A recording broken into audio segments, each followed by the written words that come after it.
இன்னைக்கு வேர்க்கடலை போண்டா எப்படி செய்யறதுன்னு பார்க்கலாம் வாங்க.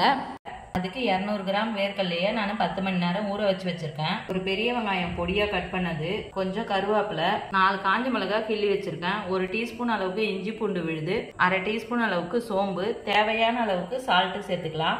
100 கிராம் அளவுக்கு கடலை மாவு. வேர்க்கடலையில இருக்க தண்ணியெல்லாம் வடிச்சிட்டு மிக்சி ஜார்ல கொரகொரப்பா அரைச்சி எடுத்துக்கலாம். இந்த அளவுக்கு தண்ணியெல்லாம் வடிச்சிட்டு கொரகொரப்பா அரைச்சி எடுத்துக்குங்க.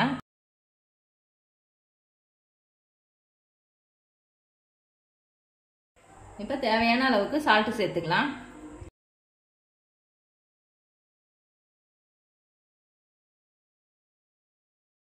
கடலை மாவு சேர்த்துக்கலாம். இது ஒரு பைண்டிங் கோசம் தான் கடலை மாவு சேர்க்குறோம்.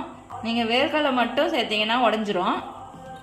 இல்லைன்னா நீங்கள் வேர்க்கடலை கூடவே நீங்கள் 100 கிராம் அளவுக்கு கடலை பருப்பும் ஊற வச்சு சேர்த்துக்கலாம். எண்ணெய் ஊற்றி சூடு பண்ணிவிட்டு இதை சிம்மில் வச்சுக்கலாம். இப்போ போண்டா போட்டுக்கலாம். எண்ணெயை மட்டும் சிம்மிலே வச்சுக்கோங்க. இப்போ இந்த அளவுக்கு கோல்டன் ப்ரௌன் ஆன பிறகு எடுத்துடலாம்.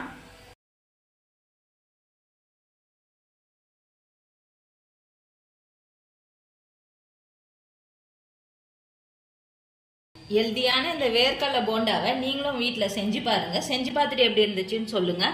லைக் பண்ணுங்க, ஷேர் பண்ணுங்க, கமெண்ட் பண்ணுங்க, சப்ஸ்கிரைப் பண்ணுங்க.